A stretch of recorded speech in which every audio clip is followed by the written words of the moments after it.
बंदी छोड़ सतगुरु रामपाल जी परमेश्वर जी की जय हो।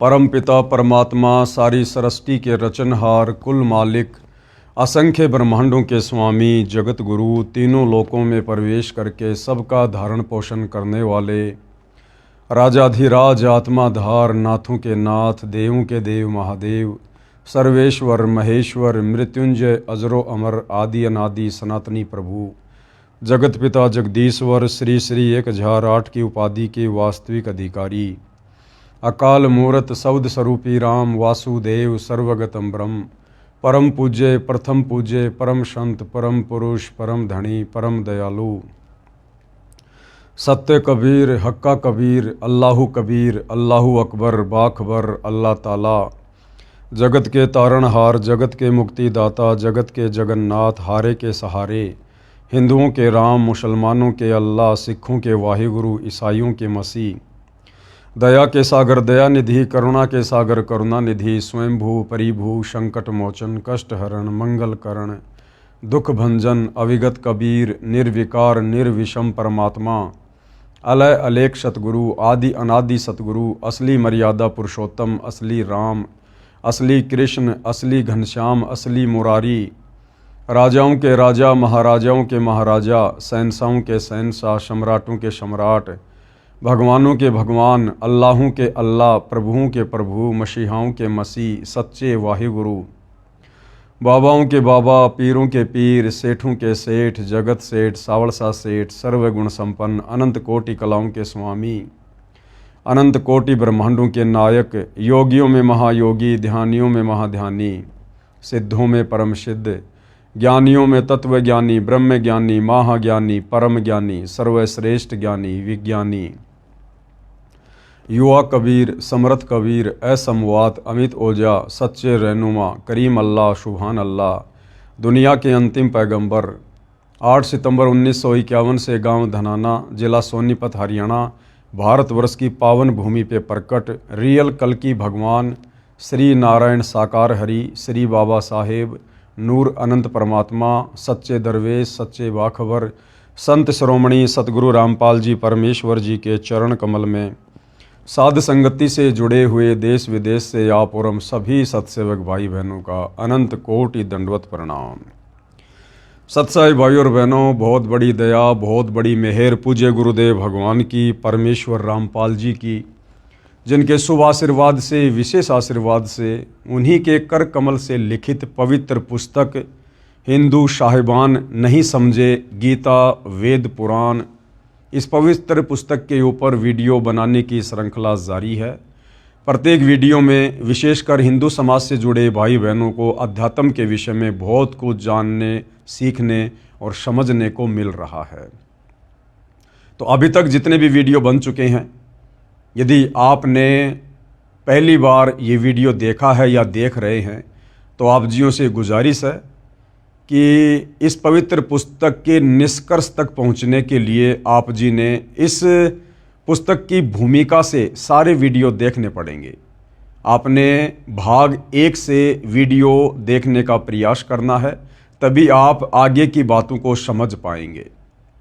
तो भाई और बहनों, पिछले वीडियो में पूज्य गुरुदेव भगवान ने हमें इन पुराणों के विषय में बताया समझाया, साथ में सतयुग से लेकर त्रेता द्वापर ये जितने भी साधु संत महात्मा ऋषिजन थे, जिनके बड़े बड़े नाम थे, बड़ी बड़ी महिमा थी, जिनकी हम कथाएं सुना करते थे कि फला फला ऋषि ने सातों समुद्रों का पानी पी लिया, वशिष्ठ ऋषि ने ये चमत्कार कर दिया, विश्वामित्र ने ऐसा कारनामा कर दिया, दुर्वासा ऋषि ने अपने एक वचन से 56 करोड़ यादुओं का नाश कर दिया, और हम इनको बहुत बड़े सूरमा माना करते थे, सूरमा समझा करते थे।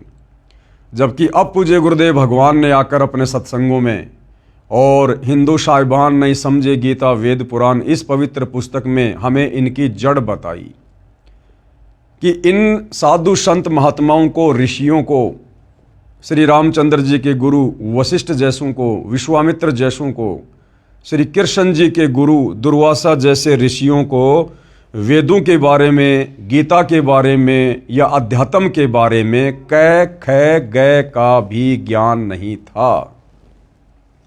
वेदों का हवाला देकर ये लोग केवल उआ बाई बका करते थे। और उस समय इस ब्राह्मण वर्ग को ही शिक्षा ग्रहण करने का अधिकार था, आम जन को शिक्षा ग्रहण करने का अधिकार नहीं था, जिसके चलते आम जन इन शास्त्रों में क्या लिखा हुआ है अध्यात्म के विषय में हम नहीं जान पाते थे। और जैसा भी ये हमारे धर्मगुरु, धर्म के मार्गदर्शक, ऋषि मुनि हमें बता दिया करते थे, हम लोग इनको परम विद्वान मानकर, संस्कृत के ज्ञाता मानकर, वेदों के मर्मज्ञ मानकर इनकी बातों पर विश्वास कर लिया करते थे।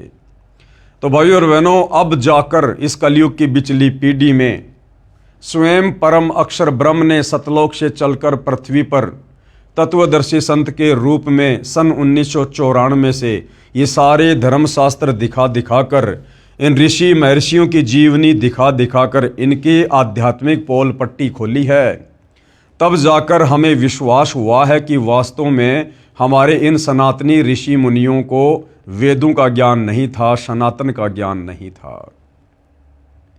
तो इस पुस्तक में अब आगे प्रश्नोत्तरी के माध्यम से सवाल किया जा रहा है कि ये पुराण क्या हैं, कैसे बने, और इन पुराणों में क्या वेदों के अनुसार ज्ञान नहीं है?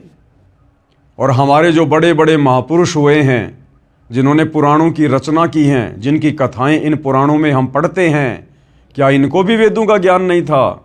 तो पूज्य गुरुदेव भगवान कह रहे हैं कि इनको तो कै ख गय का भी ज्ञान नहीं था। तो भाइयों और बहनों, अब हम आगे बढ़ते हैं यथार्थता को समझने के लिए। प्रश्न नंबर 14, क्या पुराण शास्त्र नहीं हैं? तो गुरुदेव भगवान कह रहे हैं कि भैया पुराण शास्त्र हैं, परंतु ये भक्ति के लिए मान्य नहीं हैं, ये भक्ति के हिसाब से उचित नहीं है। इन पुराणों में ऋषि मुनियों का अपना अनुभव ज़्यादा है। इन ऋषि मुनियों ने शास्त्रों के विरुद्ध साधना करते हुए जो समाधियाँ लगाई, जो भक्ति की, और इनको उस भक्ति के प्रतिफल में जैसा भी अनुभव हुआ, वो अनुभव इन ऋषि मुनियों ने इन पुराणों में लिख दिया। और ऋषि मुनियों का अनुभव यदि वेदों से मेल नहीं खाता है, गीता जी से मेल नहीं खाता है, तो वो शास्त्र भक्ति के योग्य नहीं है। अब हम आगे इन्हीं पुराणों से और उन्हीं बड़े बड़े ऋषि मुनियों की, संतों की जो कथाएं लिखी हुई हैं, उन कथाओं से निष्कर्ष निकालेंगे कि इन बड़े बड़े ऋषि मुनियों का आचरण क्या था, इनका चरित्र क्या था, इनकी रहनी करनी क्या थी। क्या इनके जीवन चरित्र को देखकर, पढ़कर हम कभी भगत बन सकते हैं? हम सच्ची साधना कर सकते हैं? क्या इन ऋषि मुनियों की साधना वेदों के अनुसार थी? तो उसके लिए गुरुदेव हमें कुछ उदाहरण दे रहे हैं। सबसे पहले दुर्वासा ऋषि का उदाहरण दिया जा रहा है, जो कि द्वापर युग में श्री कृष्ण जी के गुरु थे। एक बार पांडव वनवास में थे। दुर्योधन के कहने से दुर्वासा ऋषि 88,000 ऋषियों को लेकर पांडवों के यहाँ गया। मन में दोष लेकर गया था कि पांडव मेरी मन इच्छा अनुसार भोजन करवा नहीं पाएंगे, मैं उनको श्राप दे दूंगा और वे नष्ट हो जाएंगे। अब गुरुदेव भगवान क्या कह रहे हैं कि जिस दुर्वासा ऋषि को हम बहुत बड़ी तोप माना करते थे कि श्री कृष्ण जी का गुरु तो बहुत पहुंचा हुआ महात्मा होगा, अब गुरुदेव क्या कह रहे हैं, क्या यह नेक व्यक्ति का कर्म है? दुष्ट आत्मा ऐसा करता है। दुर्वासा ऋषि श्री कृष्ण जी के गुरु, जिनको हम बहुत बड़ी तोप समझा करते थे कि जो भगवान का गुरु है वो तो पता नहीं क्या होगा। पूज्य गुरुदेव भगवान ने उसके कर्म को देखते हुए, उसके चरित्र को देखते हुए, एक संत, एक भगत होने के बावजूद और ऐसा दुष्ट आचरण, जिस समय पांडव वनवास भोग रहे थे, उसी समय पांडवों को और अधिक दुखी करवाने के लिए दुर्योधन ने दुर्वासा ऋषि को अपने राजमहल में बुलवाया, उसको बढ़िया बढ़िया खाना खिलाया, बढ़िया उसको दान दक्षिणा दी, अच्छी उसकी सेवा की। क्यों? ताकि दुर्वासा ऋषि मेरे कहने से जंगल में जाकर पांडवों को श्राप दे और वो नष्ट हो जाएं, और फिर मैं दुर्योधन सदा सदा के लिए हस्तिनापुर का राजा बन जाऊंगा। और दुर्वासा ऋषि ठीक दुर्योधन की योजना के अनुसार मन में दोष लेकर पांडवों को श्राप देने की इच्छा से जंगल में चला गया और पांडवों के पास जाकर कहने लगा कि भैया मुझे आज के बोए हुए गेहूं से बनी रोटियां चाहिए, साथ में मुझे मानसरोवर का जल चाहिए, आज ही आम का पौधा बीजा हो, आज ही वो पेड़ बना हो, आज ही उसके फल लगे हों, मुझे वो आम खाने में चाहिए। यानी ऐसी ऐसी डिमांड कर दी जो पूरी हो ही नहीं सकती थी। और दुर्वासा को पता था कि यदि ये मेरी डिमांड पूरी नहीं करेंगे तो मुझे बहाना मिल जाएगा इनको शराप देने का। तो पूज्य गुरुदेव भगवान हमें इन महात्माओं के चरित्र से परिचित करवा रहे हैं कि ए हिंदू समाज के नादान भक्तों, श्रद्धालुओं, हिंदू साहिबानों, तुम अज्ञानता के कारण, नासमझी के कारण, इन शास्त्रों को पढ़कर इनका निष्कर्ष ना निकाल पाने के कारण भक्ति और भगवान के नाम पर भ्रमित हो। इन हमारे ज्ञानहीन धर्म गुरुओं ने जैसा हमारे को मन में आया वैसा ही भक्ति मार्ग पर चलाया और हमें शास्त्र विधि त्याग कर मनमाने आचरण पर लगा दिया और हमें इन पुराणों से मीठी मीठी कथा कहानियां सुनाकर ये अपनी रोजी रोटी का धंधा बनाए हुए थे। अब पता चलेगा भाइयों और बहनों कि असल में संत क्या होता है, असल में भगत क्या होता है, महात्माओं के लक्षण क्या होते हैं, ऋषि मुनियों का आचरण क्या होता है। तो द्वापर युग में श्री कृष्ण जी के धर्म गुरु ऋषि दुर्वासा, जिनकी महिमा पूरे संसार में अब पता चल रहा है, परम अक्षर ब्रह्म तत्वदर्शी संत सतगुरु रामपाल जी के माध्यम से। अब बताओ इन पुराणों को पढ़कर आप और हम क्या शिक्षा ग्रहण करेंगे, कहां तक हम अध्यात्म में जा सकते हैं। अगर हम इनकी कथाएं पढ़ेंगे दुर्वासा जैसे ऋषियों की, तो हमारे अंदर भी ये कथाएं पढ़ने के चलते इन्हीं के गुण आएंगे, हमारे अंदर भी दुष्टता आएगी, धोखाधड़ी का भाव आएगा। तो बताओ भाइयों और बहनों, इन पुराणों को पढ़ने के चलते और इन पुराणों के अनुसार भक्ति साधना यदि हम करेंगे तो क्या हम कभी भी मुक्ति को प्राप्त करेंगे? कभी नहीं कर सकते। तो दुर्वासा ने सोचा कि मुझे भोजन वो करवा नहीं पाएंगे मेरी इच्छा अनुसार और वे नष्ट हो जाएंगे। अब गुरुदेव कह रहे हैं क्या यह नेक व्यक्ति का कर्म है? क्या एक नेक व्यक्ति ऐसा करेगा? एक सामान्य व्यक्ति भी ऐसा नहीं कर सकता, जबकि ये तो अपने आप को बहुत बड़े महात्मा समझते थे। दुष्ट आत्मा ऐसा कार्य करता है। विचार करो, क्या कह रहे हैं गुरुदेव कि पुण्यात्माओं विचार करो। दुर्वासा महान तपस्वी था, दुर्वासा तप किया करता था, घोर तप। तप के कारण उसके अंदर सिद्धियां आ जाती थी और सिद्धियों का नाजायज फायदा उठाते हुए किसी को आशीर्वाद देकर लाभ दे देता था तो किसी के ऊपर नाराज होकर उसको श्राप दे दिया करता था, जिस कारण से डरता हुआ समाज इनके आगे नतमस्तक रहता था। समाज इन लोगों की इज्जत इनके गुणों के चलते नहीं करता था, इनकी भक्ति के चलते नहीं करता था, इनके अच्छे आचरण के चलते नहीं करता था। इन लोगों से डरते हुए ये राजा लोग और आम जन इनका आदर सत्कार किया करते थे कि कहीं ये महात्मा गुस्से में आकर हमें कोई शराप ना दे दे और हमारा सत्यानाश ना हो जाए। दुर्वासा महान तपस्वी था, जबकि भाई और बहनों ये पवित्र गीता जी तप करने को मना कर रही है कि जो व्यक्ति घोर तप करते हैं, मन कल्पित घोर तप करते हैं, वो इस शरीर में विराजमान देवी देवताओं को और मुझ गीता ज्ञान दाता को भी दुखी करते हैं। तो ये दुर्वासा तो वेदों के विरुद्ध साधना किया करता था, वेदों के विरुद्ध। दुर्वासा महान तपस्वी था। उस घोर तप करने वाले पापाचारी नराधम ने क्या जुल्म करने की ठानी। दुर्वासा को गुरुदेव ने उसके आचरण के चलते नराधम की संज्ञा दी है, यानी नरों में नीच, इंसानों में नीच व्यक्ति। दुखियों को और दुखी करने के मकसद से गया। वो पांडव बेचारे पहले से ही जंगल में वनवास भोग रहे थे, महादुखी थे, और दुर्योधन के कहने से वो दुर्वासा उन पांडवों को जो पहले से दुखी थे उनको और अधिक दुखी करने के मकसद से चला गया। तो बताओ ऐसा आदमी नराधम नहीं होगा, पापाचारी नहीं होगा, दुष्ट आत्मा नहीं होगा तो और क्या होगा? क्या ये राक्षसी कर्म नहीं था? क्योंकि राक्षस ही दूसरों को बेवजह दुखी किया करते थे। क्या यह क्रूर कर्मी नराधाम नहीं था? आगे क्या कह रहे हैं गुरुदेव? इसी दुर्वासा ऋषि ने बच्चों के मजाक करने से क्रोधवश यादवों को श्राप दे दिया। एक बार क्या हुआ, श्री कृष्ण जी का बेटा प्रद्युम्न अपने कुछ साथियों के साथ में दुर्वासा ऋषि की परीक्षा लेने के लिए, कि सुना है दुर्वासा ऋषि बड़ा तपस्वी है, बड़ा अंतर्यामी है, तीनों लोकों की जानता है।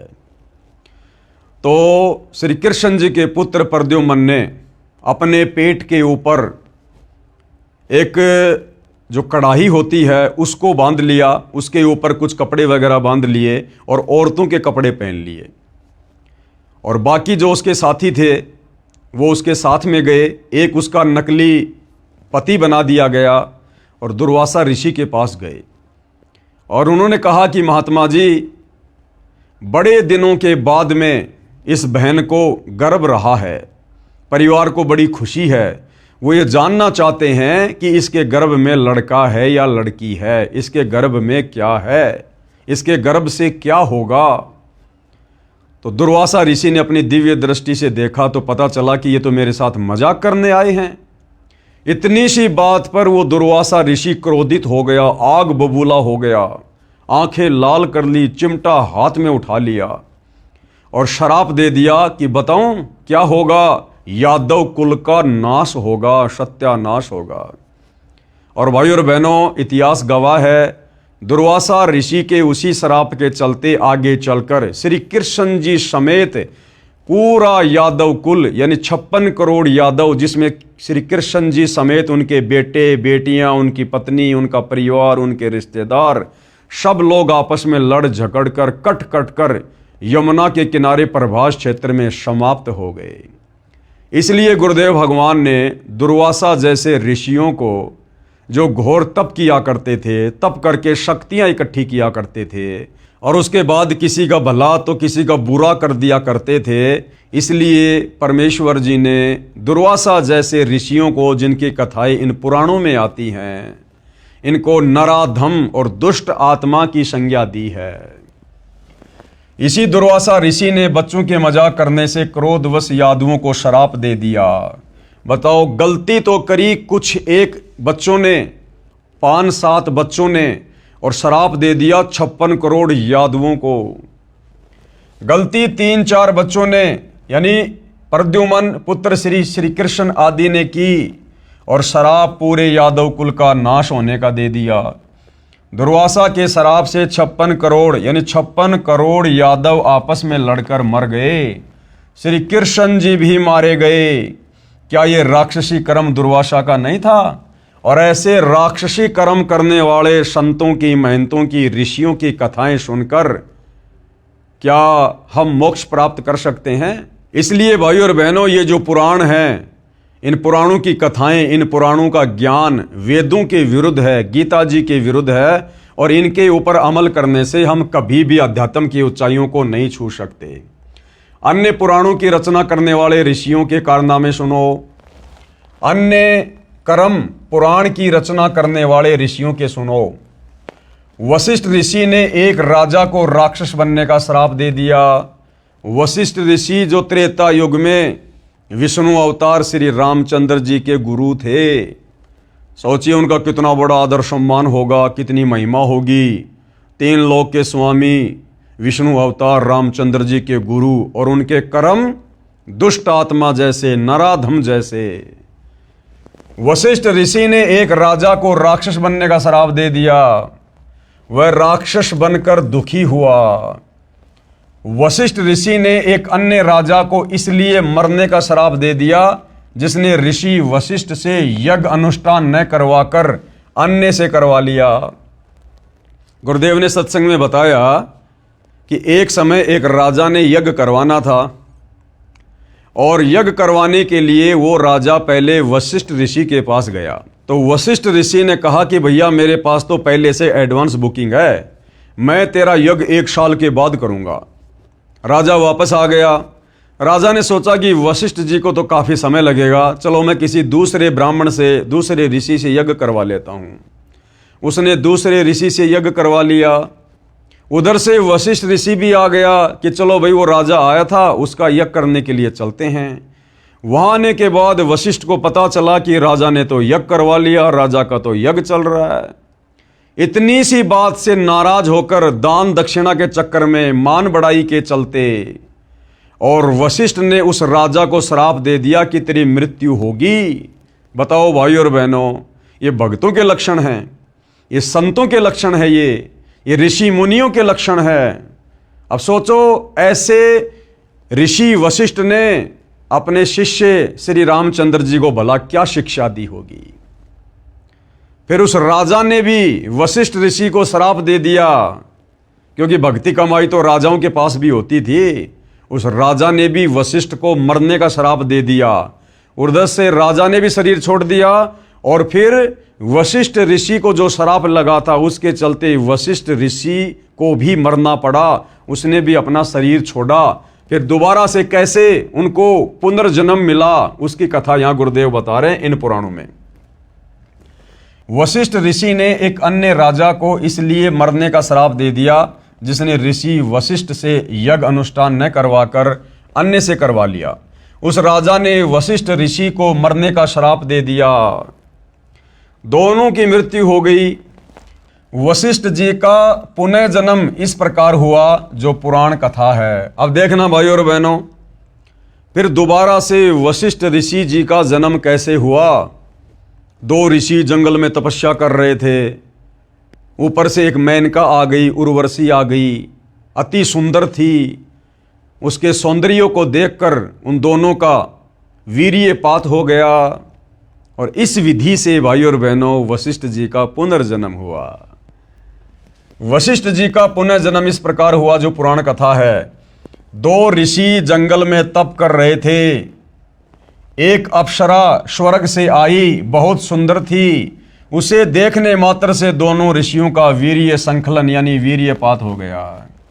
अब ये थे भाई और बहनों हमारे ऋषि महात्मा।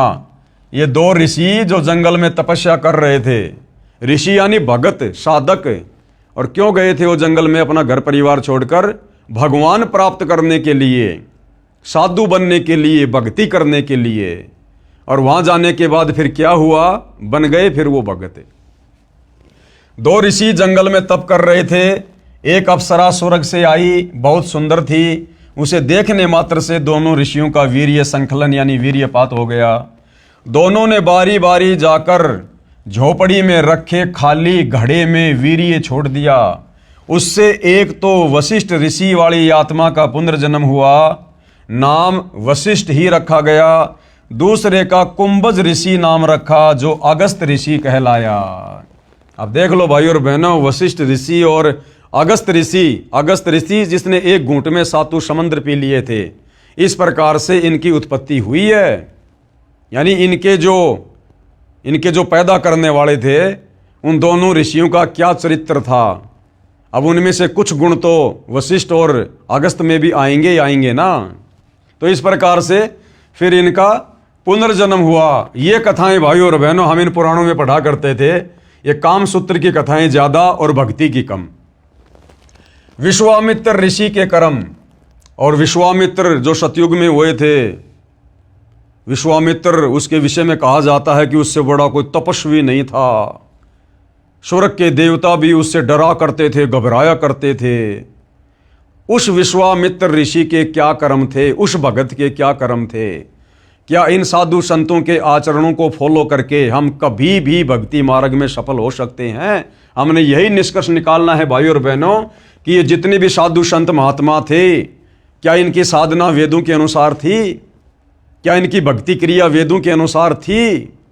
इन सब ने तप किए, घोर तप किए, मनमाना आचरण किया, वेद विरुद्ध साधना की, जो आज गीता जी बिल्कुल मना कर रही है। तो गीता और वेदों के विरुद्ध जंगलों में जाकर तप करने वाले भला काहे के भगत, काहे के साधक? तो विचार करने की बात यह है, जब इन बड़े बड़े तपस्वियों ने, ऋषियों ने वेद विरुद्ध साधना की तो भला इनकी मुक्ति कैसे हुई होगी? और मुक्ति नहीं हुई तो फिर इनको 84 लाख योनियों में भी जाना पड़ा। गधे कुत्ते सूअर के शरीर भी भोगने पड़े, इनको नरक भी भोगना पड़ा। विश्वामित्र ऋषि के कर्म, राज त्याग कर जंगल में गया, घोर तप किया। बताओ किसने शिक्षा दे दी कि भैया जंगल में भक्ति होती है? राज्य त्याग कर जंगल में चला गया भक्ति करने के लिए, और फिर वहां भक्ति नहीं करी, फिर बकवादों में लग गया। बकवादों में फिर किस लिए गया था भाई जंगल में? राज त्याग कर जंगल में गया। अब देखो भाइयों और बहनों, गीता जी तो साफ साफ कह रही है कि अर्जुन कर्म योगी बनकर भक्ति कर। कर्म योगी का मतलब होता है अपना काम भी कर और अपनी भक्ति भी कर। और गीता जी कह रही है कि कर्म सन्यासी बनकर जो भक्ति करेगा उसकी भक्ति कभी सफल नहीं होगी। कर्म सन्यासी यानी कार्य करना नहीं और भक्ति करने के लिए जंगलों में चला गया। तो गीता जी कह रही है कि कर्म सन्यासी से कर्म योगी बेहतर है।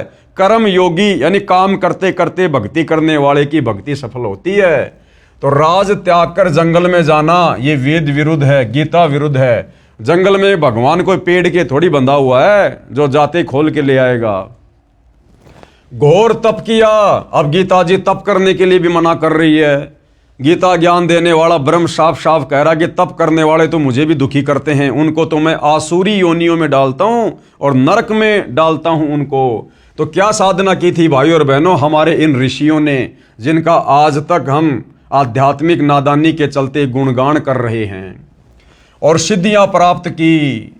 वशिष्ठ ऋषि ने उसे राज ऋषि कहा, यानी विश्वामित्र जी राज त्याग कर जंगल में चले गए, घोर तप किया, सिद्धियां प्राप्त की। उसके बाद में वशिष्ठ ऋषि ने उसे राज ऋषि कहा। उसको ब्रह्म ऋषि नहीं कहा, उसको राज ऋषि कहा, क्योंकि विश्वामित्र राजाओं के दरबार में जाया करता था, वो महिमा का भूखा था। तो वशिष्ठ ऋषि ने उसे राज ऋषि कहा। उससे शुभ यानी क्रोधित होकर वशिष्ठ जी के 100 पुत्रों को मार दिया। वशिष्ठ ने विश्वामित्र को राज ऋषि कहकर संबोधित किया तो विश्वामित्र ने गुस्से में आकर वशिष्ठ ऋषि के 100 पुत्रों की हत्या कर दी। अब बताओ ये भक्तों के लक्षण हैं? ये ऋषि मुनियों के लक्षण है क्या ये मर्डर करना? अरे ये काम तो गैंगस्टर करते हैं, गुंडे लोग करते हैं, और हम इनको बहुत बड़े भगत ऋषि मानकर इनकी महिमा किया करते थे। वशिष्ठ जी के 100 पुत्रों को मार दिया।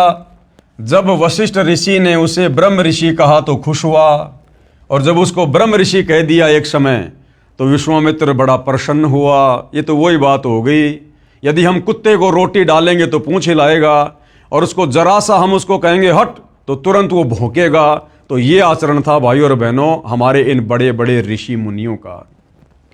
जब वशिष्ठ ऋषि ने उसे ब्रह्म ऋषि कहा तो खुश हुआ, क्योंकि विश्वामित्र राज ऋषि कहने से अपना अपमान मानता था और ब्रह्म ऋषि कहलाना चाहता था, यानी मान बढ़ाई की भूख थी। अब क्या कह रहे हैं गुरुदेव, हमें क्या समझाना चाह रहे हैं भाइयों और बहनों? विचार करो, क्या ये राक्षसी कर्म नहीं है? भगत होने के बावजूद विश्वामित्र ने वशिष्ठ ऋषि के 100 पुत्रों की हत्या कर दी। क्या ये राक्षसी कर्म नहीं है? क्या ये असुरों जैसे कर्म नहीं है? इसलिए गुरुदेव इनको नराधम दुष्ट आत्माओं की संज्ञा देते हैं। ऐसे ऐसे ऋषियों की रचनाएं हैं 18 पुराण में। अब सोचो, ऐसे ऋषियों की ऐसी घटनाएं, इनकी ऐसी कहानियां पढ़कर हमें क्या शिक्षा मिलेगी? हम भी वही कर्म करेंगे, हमारे अंदर भी उसी प्रकार से मान बढ़ाई पैदा होगी जो इनमें भरी पड़ी थी। तो बताओ, इन पुराणों को पढ़कर, इन पुराणों की ये कथाएं पढ़कर हम कैसे अध्यात्म की ओर आगे बढ़ सकते हैं? एक समय ऋषि विश्वामित्र जंगल में कुटिया में बैठा था। एक मेनका नामक उर्वशी स्वर्ग से आकर कुटिया के पास घूम रही थी। अब देखना, राज्य त्याग कर विश्वामित्र जी जंगल में गए तपस्या करने, साधना करने, भगवान पाने के लिए, परमात्मा पाने के लिए।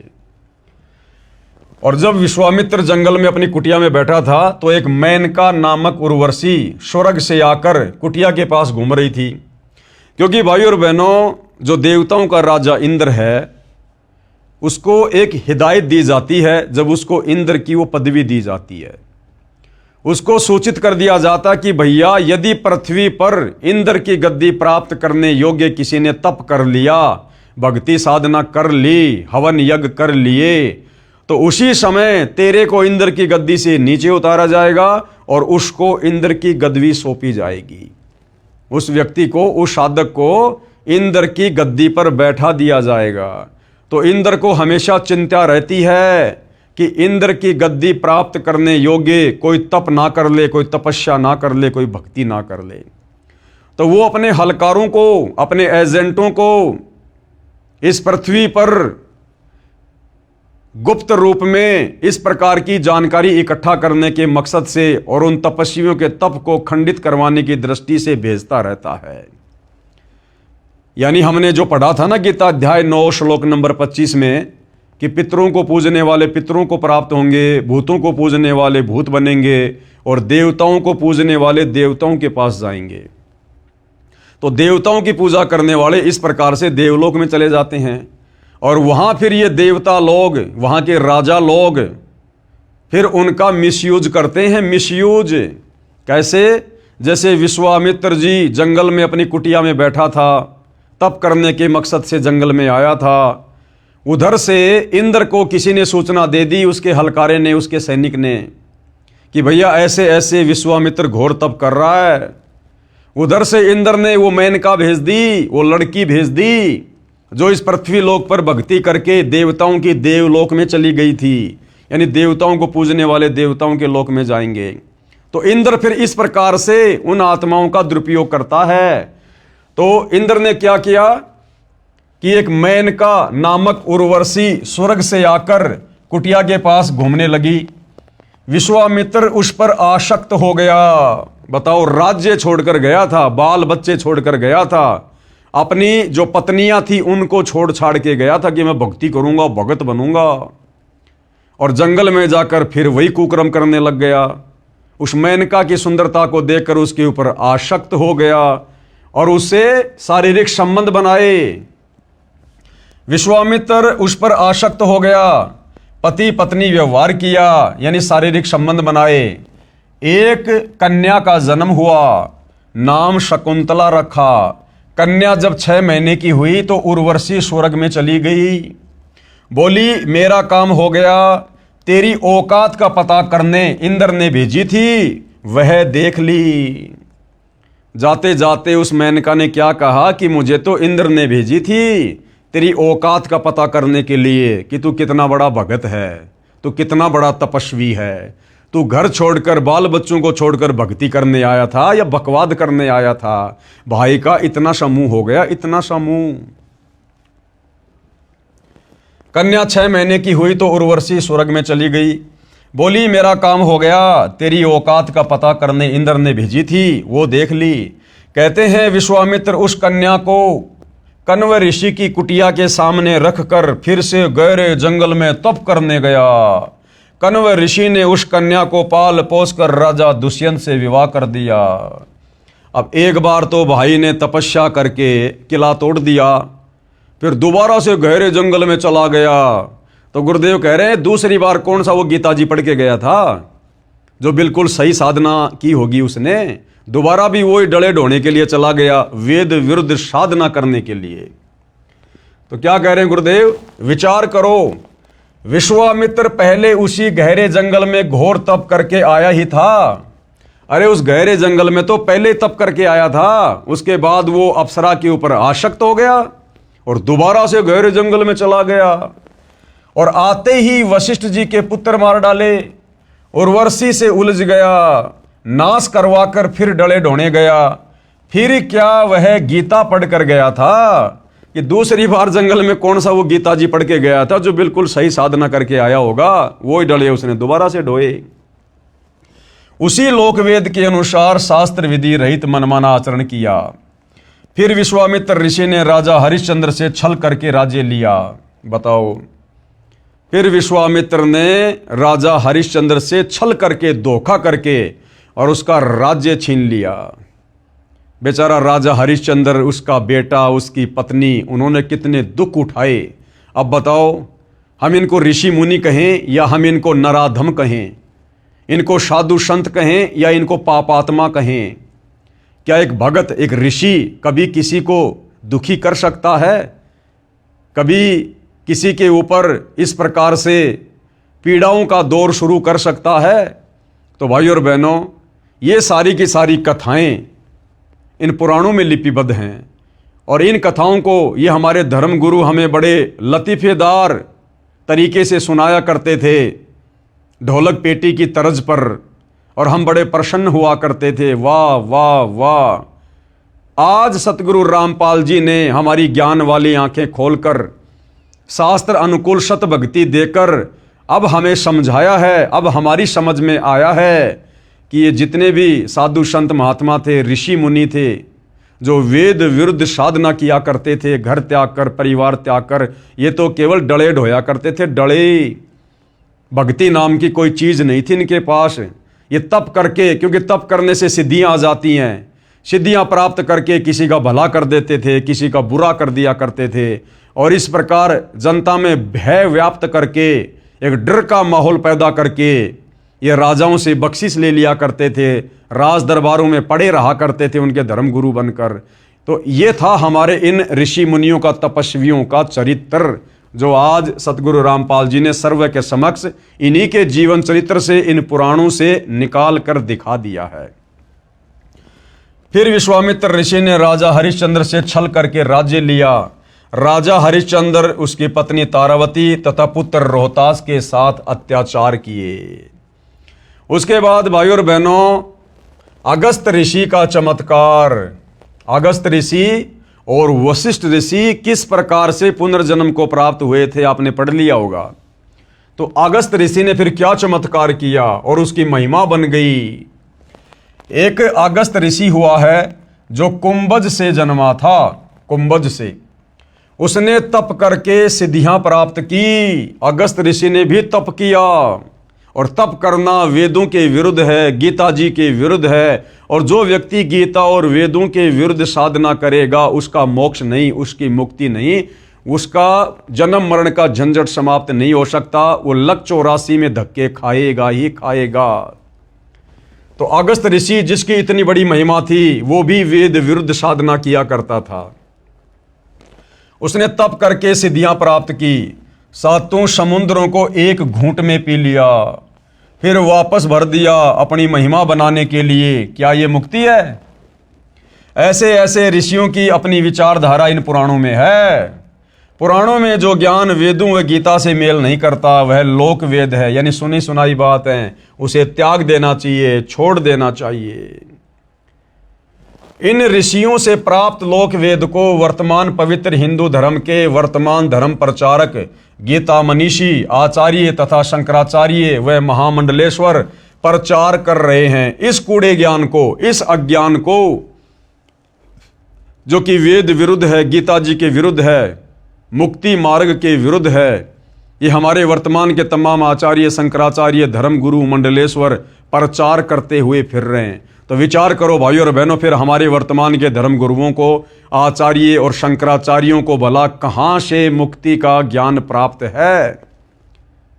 अरे जो हमारे वर्तमान के धर्म गुरु वेद विरुद्ध साधना करने वाले, इन ऋषि मुनियों की कथाओं से युक्त इन पुराणों का प्रचार प्रसार करते फिर रहे हैं, तो उन वर्तमान के धर्म गुरुओं को भला फिर कहां ज्ञान है जो उनके अनुसार भक्ति साधना करके हम लोग मुक्ति प्राप्त कर लेंगे। इन ऋषियों से प्राप्त लोक वेद को वर्तमान पवित्र हिंदू धर्म के वर्तमान धर्म प्रचारक, गीता मनीषी, आचार्य तथा शंकराचार्य व महामंडलेश्वर प्रचार कर रहे हैं, तथा हिंदू धर्म के अनुयायी यानी हिंदू उसी अज्ञान को ढो रहे हैं जो गीता में मनमाना आचरण बताया है, अर्थात व्यर्थ साधना कही है। अब पुनः उसी विषय पर चर्चा करता हूं कि हिंदू साहिबान नहीं समझे निर्मल गीता ज्ञान। यानी अब तो धीरे धीरे हिंदू समाज से जुड़े भाई बहनों को ये बात समझ में आ जानी चाहिए कि आज से पहले हमारे पूर्वज, हमारे धर्म गुरु क्या भक्ति साधना किया करते थे, और उस वेद विरुद्ध भक्ति साधना करने के चलते उनकी क्या गति हुई होगी या दुर्गति हुई होगी। तो गुरुदेव कह रहे हैं कि अब पुनः उसी विषय पर चर्चा करता हूं कि हिंदू साहिबान यानी हिंदू धर्म से जुड़े भाई बहन, नहीं समझे निर्मल गीता ज्ञान, इस गीता के ज्ञान को समझ नहीं पाए। प्रश्न नंबर 15, हिंदू पक्ष। भक्ति व धर्म कर्म तो लगभग सब करते हैं, आप तथा आपके अनुयायी ही नहीं करते। यानी किसी ने सवाल किया हिंदू धर्म की ओर से सतगुरु रामपाल जी से कि भक्ति व धर्म कर्म तो लगभग सब करते हैं, आप कौन? सतगुरु रामपाल जी, और आपके अनुयायी ही नहीं करते। आप कहना क्या चाहते हैं? आपकी बातों से लग रहा है कि आपके अतिरिक्त कोई ठीक से भक्ति नहीं करते। तो गुरुदेव ने क्या उत्तर दिया? यह सही है कि जो आप कह रहे हैं ना, ये बिल्कुल सत्य बात है। दास रामपाल दास यही कहता है कि विश्व में कोई भी गुरु मेरे अतिरिक्त शास्त्रोक्त साधना न तो स्वयं करता है और न ही अपने अनुयायियों से करवाता है। ये परम सत्य है, क्योंकि उनको अपने अपने शास्त्रों का ज्ञान ही नहीं है। किनको? हिंदू धर्म गुरुओं को। उनको अपने अपने शास्त्रों का यानी गीता और वेदों का ज्ञान ही नहीं है। आप निम्न बातें नोट करो और बताओ। प्रश्न नंबर 16, क्या आप बता सकते हैं गीता अध्याय 18 श्लोक 62 में गीता बोलने वाले प्रभु ने अपने से अन्य किस परमेश्वर की शरण में जाने को कहा है?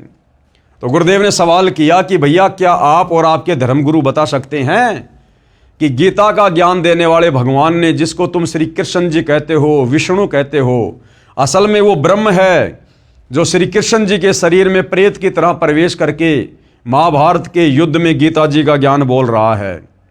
तो गीता का ज्ञान बोलने वाला वो भगवान गीता अध्याय 18 श्लोक नंबर 62 में अपने से अन्य और किस भगवान की शरण में जाने को अर्जुन को कह रहा है? क्या पता है तुम्हारे धर्मगुरुओं को? क्या पता है हिंदू समाज के श्रद्धालुओं को? किसी को नहीं पता, किसी को नहीं पता। तो बताओ फिर सतगुरु रामपाल जी के अलावा गीता और वेदों का ज्ञान वर्तमान में फिर है किसको? क्या आप बता सकते हैं गीता अध्याय 18 श्लोक 62 में गीता बोलने वाले प्रभु ने अपने से अन्य किस परमेश्वर की शरण में जाने को कहा है? उत्तर हिंदुओं की ओर से श्री कृष्ण यानी श्री विष्णु जी ने अपनी शरण में आने को कहा है। श्री विष्णु जी से ऊपर कोई शक्ति यानी सत्ता अर्थात भगवान ही नहीं है, फिर अपने से अन्य की शरण में जाने को कहने का प्रश्न ही नहीं है। प्रश्न नंबर 17 यानी हिंदुओं से फिर सवाल किया गया है कि आपको शास्त्रों का ज्ञान नहीं है, इसलिए आप ऐसी बातें कह रहे हो। अन्यथा गीता अध्याय 18 श्लोक नंबर 62 में गीता ज्ञान देने वाले भगवान ने, जिसे आप श्री कृष्ण समझो या विष्णु समझो, साफ साफ कह रहा कि अर्जुन, अगर तुझे जन्म मरण से पूर्णतया छुटकारा चाहिए तो उस परम अक्षर ब्रह्म की शरण में चला जा, उस सनातन परम धाम को प्राप्त कर, और उसके लिए अध्याय 4 श्लोक नंबर 34 के अनुसार किसी तत्वदर्शी संत की खोज कर ले। भैया मेरे पास वो भक्ति नहीं है। तो प्रश्न 17, आपको शास्त्रों का ज्ञान नहीं है इसलिए आप ऐसी बातें कह रहे हो। उत्तर हिंदू पक्ष अब उत्तर दे रहा है कि मैं 40 वर्ष से धार्मिक ग्रंथों गीता व पुराणों को पढ़ता आ रहा हूं, मुझे पूर्ण ज्ञान है। प्रश्न 18 हिंदू पक्ष की ओर से, प्रमाण दिखाओ जो बातें आप कह रहे हो कि श्री विष्णु जी से ऊपर श्री देवी जी व उससे ऊपर काल ब्रह्म है, काल ब्रह्म से ऊपर परम अक्षर ब्रह्म है।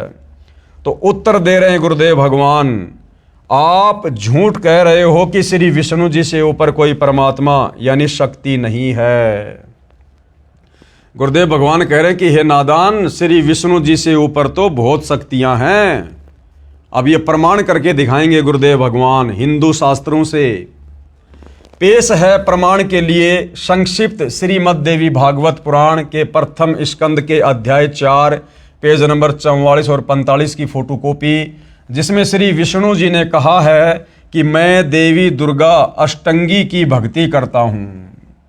जो हिंदू भाई ये कहते हैं ना कि श्री विष्णु जी से ऊपर और कोई भगवान नहीं, कोई परमात्मा नहीं है, ये अजन्मा है, अनादि है, सर्वेश्वर है, महेश्वर है, तो भैया हमारे धर्मशास्त्रों में श्रीमद् देवी भागवत पुराण प्रथम स्कंद चौथा अध्याय पेज नंबर 44 और 45 इसकी फोटोकॉपी दिखाई जा रही है भाई, जिसमें श्री विष्णु जी स्वयं स्वीकार कर रहे हैं कि मैं देवी दुर्गा से ऊपर किसी को परम शक्ति नहीं मानता। यानी मेरे से ऊपर तो देवी दुर्गा है और देवी दुर्गा से ऊपर मैं किसी को परमात्मा नहीं मानता, और मैं तो खुद देवी दुर्गा की भक्ति करता हूं। तो विष्णु जी से ऊपर तो देवी दुर्गा हो गई।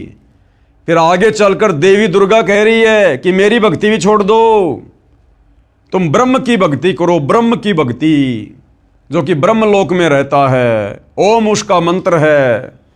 फिर आगे चलकर गीता में वो ब्रह्म भी अध्याय 18 श्लोक नंबर 62 में मना कर रहा कि भैया अगर पूर्ण मुक्ति चाहिए तो परम अक्षर ब्रह्म की शरण में जा। तो ये है भाई और बहनों श्रीमद् देवी भागवत पुराण पहला स्कंद चौथा अध्याय, और इसका पेज नंबर है ये 44। ब्रह्मा जी ने पूछा, प्रभु यानी एक बार श्री ब्रह्मा जी ने विष्णु जी से पूछा, जब विष्णु जी तपस्या कर रहे थे तो ब्रह्मा जी ने पूछा, प्रभु आप देवताओं के अध्यक्ष, जगत के स्वामी और भूत भविष्य एवं वर्तमान सभी जीवों के एकमात्र शासक हैं। अब बताओ, ब्रह्मा जी को भी अध्यात्म ज्ञान नहीं है, क्योंकि ब्रह्मा जी श्री विष्णु से ऊपर किसी को परमात्मा मान ही नहीं रहा था। और जब एक बार विष्णु जी तपस्या कर रहे थे, अब ये तपस्या करना गीता जी में मना है, वेदों में मना है। अब बताओ भाई और बहनों, आप हिंदू भाई बहनों के अनुसार यदि गीता जी का ज्ञान श्री कृष्ण उर्फ श्री विष्णु जी ने कहा है, तो भैया श्री विष्णु जी तो गीता जी में अर्जुन को तपस्या करने के लिए मना कर रहे हैं कि घोर तप करने वाले तो मुझे दुखी करते हैं, परेशान करते हैं, उनको तो मैं आसुरी योनियों में डालता हूं, भूत प्रेत और पितर की योनियों में डालता हूं। और वही तुम्हारा विष्णु तप कर रहा था जब ब्रह्मा जी उसके पास गया। तो इससे स्पष्ट होता है कि गीता जी का ज्ञान श्री विष्णु अर्थात श्री कृष्ण जी ने नहीं दिया। श्री कृष्ण और श्री विष्णु को तो पता ही नहीं गीता में बोला क्या गया है। श्री कृष्ण के शरीर में प्रेतवश प्रवेश करके इस काल ब्रह्म ने यह गीता जी का ज्ञान दिया। अन्यथा यदि श्री विष्णु जी ने ज्ञान दिया होता तो विष्णु जी तो भैया गीता में घोर तप करने के लिए मना कर रहे हैं। और यहां जब श्री ब्रह्मा जी ने देखा कि विष्णु जी तो तपस्या कर रहे हैं, तो ब्रह्मा जी को भी ज्ञान नहीं। ब्रह्मा जी श्री विष्णु जी को सबका भगवान कह रहा है कि आपसे बढ़कर और कौन भगवान है और आप किसकी प्राप्ति के लिए तपस्या कर रहे हैं। ब्रह्मा जी ने पूछा, प्रभु आप देवताओं के अध्यक्ष, जगत के स्वामी और भूत भविष्य एवं वर्तमान सभी जीवों के एकमात्र शासक हैं, यानी स्वामी हैं, भगवान हैं। भगवान फिर आप क्यों तपस्या कर रहे हैं और किस देवता की आराधना में ध्यान मग्न हैं? मुझे असीम आश्चर्य तो ये हो रहा है कि आप देवेश्वर एवं सारे संसार के शासक होते हुए भी समाधि लगाए बैठे हैं। अब गीता और वेदों में कहीं है विधान समाधि लगाने का, तपस्या करने का, जो ये विष्णु जी कर रहे हैं? तो विष्णु जी खुद वेदों के विरुद्ध साधना कर रहे हैं। इसलिए गुरुदेव भगवान कहते हैं कि ब्रह्मा विष्णु महेश को भी वेदों का ज्ञान नहीं, अगर होता तो ये डले नहीं ढोते। ब्रह्मा जी के ये विनीत वचन सुनकर भगवान श्री हरि यानी विष्णु जी उनसे कहने लगे, ब्रह्मन यानी हे ब्रह्मा जी, सावधान होकर सुनो, मैं अपने मन का विचार व्यक्त करता हूं। देवता, दानव और मानव सब यही जानते हैं कि तुम सृष्टि करते हो, मैं पालन करता हूं और शंकर संहार किया करते हैं। किंतु फिर भी वेद के पारगामी पुरुष अपनी युक्ति से यह सिद्ध करते हैं कि रचने, पालने और संहार करने की यह योग्यता जो हमें मिली है, इसकी अधिष्ठात्री शक्ति देवी है। शक्ति देवी यानी दुर्गा। अब बताओ भाई, जो हिंदू धर्म के भाई बहन सवाल कर रहे थे ऊपर कि श्री विष्णु से बढ़कर और कोई भगवान नहीं, कोई परमात्मा नहीं, साबित करो, कहां लिखा हुआ है? तो गुरुदेव भगवान ने श्री देवी भागवत पुराण प्रथम स्कंद चौथा अध्याय पेज नंबर 44 और 45 पर साबित कर दिया भाई। ये हमारे धर्मगुरु रात दिन इन पुराणों की कथाएं हमें सुनाते हैं। इन्हीं में लिखा हुआ दिखा दिया पूज्य गुरुदेव भगवान ने, सतगुरु रामपाल जी ने, कि ना तो ब्रह्मा जी को ज्ञान और ना श्री विष्णु जी को वेद ज्ञान, जो तपस्या कर रहे हैं, समाधि लगाए बैठे हैं और कह रहे हैं कि दुनिया की नजरों में तो यही है, संसार की नजरों में तो यही है कि ब्रह्मा तुम तो संसार की सृष्टि करते हो, मैं विष्णु पालन पोषण करता हूं और शंकर सबका संहार करता है। किंतु वेद के पारगामी पुरुष, यानी जिनको वेदों का कंप्लीट ज्ञान है, तत्वदर्शी संत, वो अपनी युक्ति से ये साबित करते हैं क्या? फिर भी वेद के पारगामी पुरुष अपनी युक्ति से ये सिद्ध करते हैं कि रचने, पालने और श्रृंगार करने की ये योग्यता जो हमें मिली है, इसकी अधिष्ठात्री शक्ति देवी है। क्योंकि समुद्र मंथन के दौरान इन तीनों देवताओं को यहाँ की व्यवस्था संभालने के लिए, चलाने के लिए इस काल ब्रह्म के आदेश से देवी दुर्गा ने ही शक्तियाँ दी थी। इसलिए भाइयों और बहनों, श्री विष्णु जी शक्ति देवी से ऊपर कह रहे हैं मैं किसी को भगवान नहीं मानता। यानी जो हिंदू भाई ये सवाल कर रहा था कि विष्णु से बढ़कर और कोई परमात्मा नहीं है, तो देख लो भाइयों और बहनों, श्री विष्णु जी तो शक्ति के अधीन होकर ये तीनों देवता ब्रह्मा विष्णु महेश अपनी माता देवी दुर्गा शक्ति देवी के अधीन होकर कार्य कर रहे हैं। यानी इनसे ऊपर तो ये देवी दुर्गा भगवान है। वे कहते हैं कि संसार की सृष्टि करने के लिए तुम में राजसी शक्ति का संचार हुआ है। यानी ब्रह्मा जी रजोगुण हैं, मुझे यानी विष्णु सात्विक शक्ति मिली है, यानी श्री विष्णु जी सतोगुण युक्त हैं, और रुद्र यानी शंकर, रुद्र में तामसी शक्ति का आविर्भाव हुआ है, यानी श्री शंकर जी तमोगुण हैं। उस शक्ति के अभाव में तुम इस संसार की सृष्टि नहीं कर सकते, मैं पालन करने में सफल नहीं हो सकता, और रुद्र यानी शंकर जी से संहार कार्य होना भी असंभव नहीं।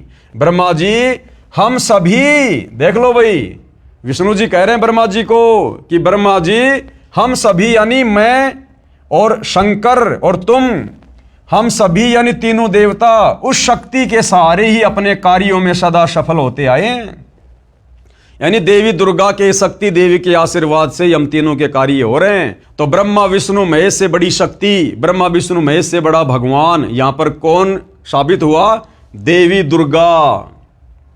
मैं सदा तप करने में लगा रहता हूं। बताओ भाइयों और बहनों, गीता और वेद तप करने के लिए मना कर रहे हैं कि तप करने वाला नरक में जाएगा, 84 लाख योनियों में जाएगा। और विष्णु जी कह रहे कि मैं सदा तप करने में लगा रहता हूं, यानी वेद विरुद्ध साधना। अब सोचो भाइयों और बहनों, जब ब्रह्मा विष्णु महेश को वेदों का ज्ञान नहीं, तो इनसे वेद लेकर इनके वंशज मनु जैसों को फिर कहां से ज्ञान होगा?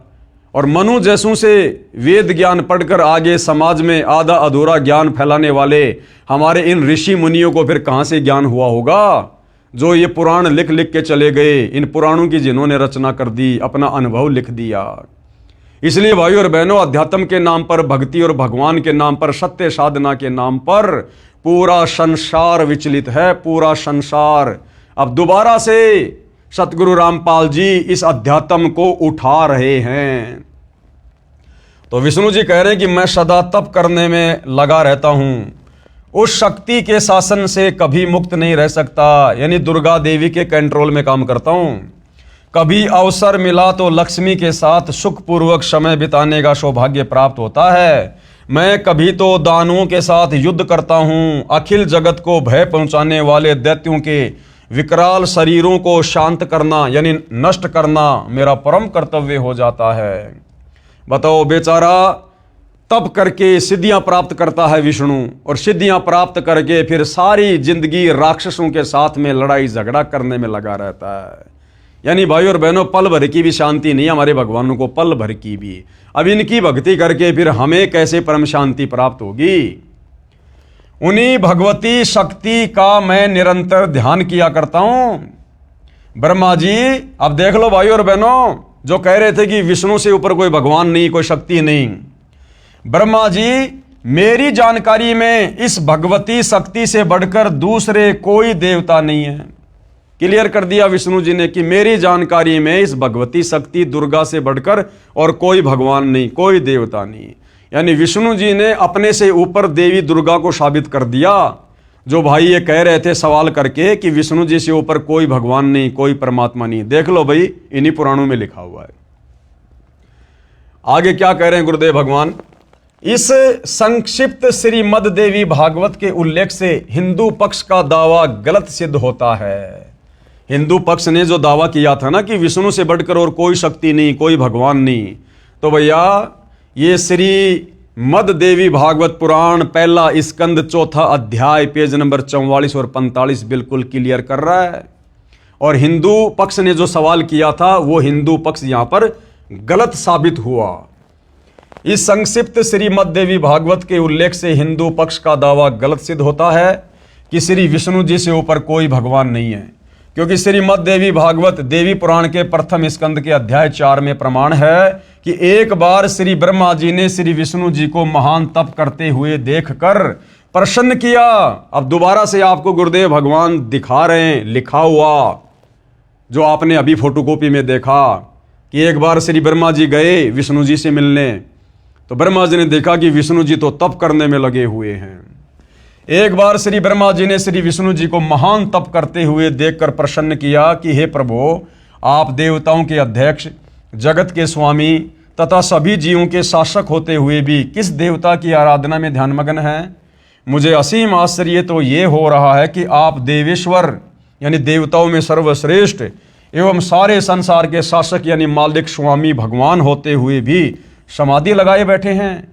आप सर्व समर्थ पुरुष से बढ़कर कौन विशिष्ट है। यानी ब्रह्मा जी तो विष्णु जी से बढ़कर किसी को समर्थ भगवान मान ही नहीं रहा, उसे बताने की कृपया कीजिए। ब्रह्मा जी कह रहे हैं विष्णु जी मुझे भी बताओ वो कौन सा भगवान है ऐसा जिसकी आप भी भक्ति कर रहे हो।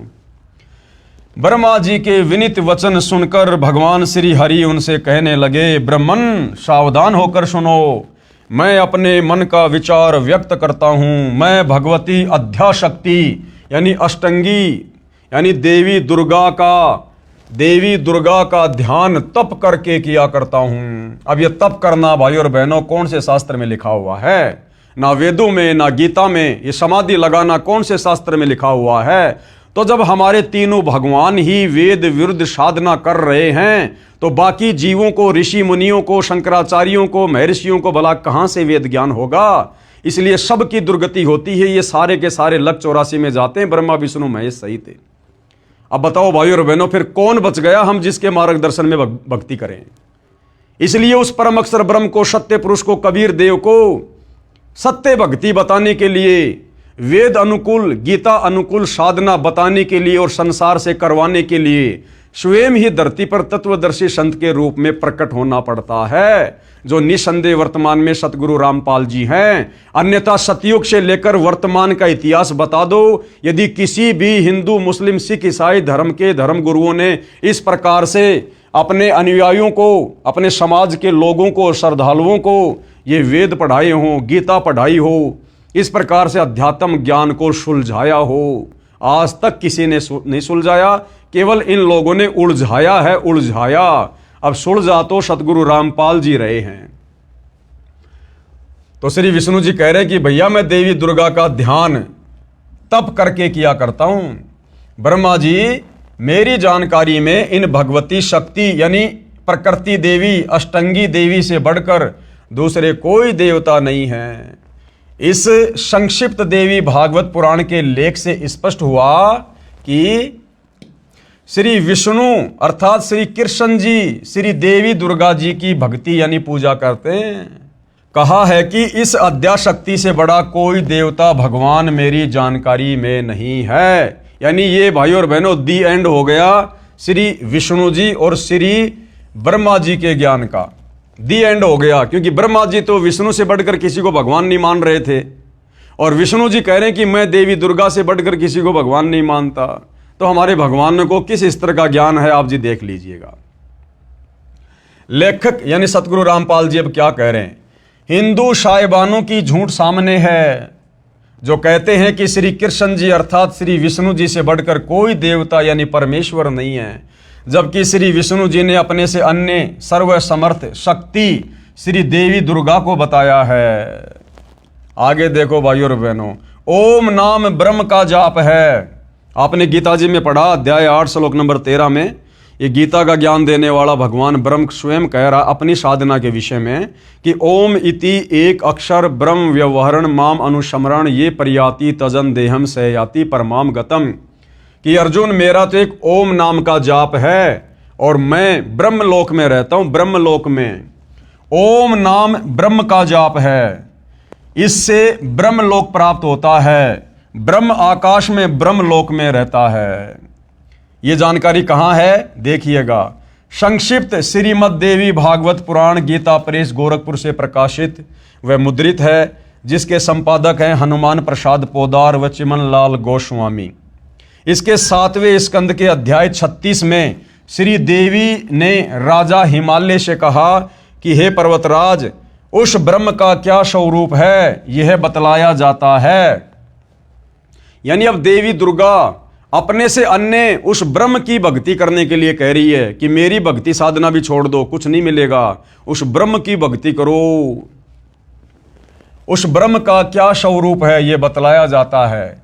श्री देवी जी ने पहले तो कहा कि मेरी भक्ति करो तो ऐसे करो जैसे अध्याय 35 में बताया है, परंतु मेरी व अन्य सबकी भक्ति छोड़कर उस एकमात्र परमात्मा को ही जानो। किसको? ब्रह्म को। दूसरी सब बातों को छोड़ दो। यही अमृत स्वरूप परमात्मा के पास पहुंचाने वाला पुल है। संसार समुद्र से पार होकर अमृत स्वरूप परमात्मा को प्राप्त करने का यही सुलभ साधन है। इस आत्मा का ओम के जप के साथ ध्यान करो। यानी ओम नाम किसका? उस ब्रह्म का। ब्रह्म कहाँ रहता है? ब्रह्मलोक में।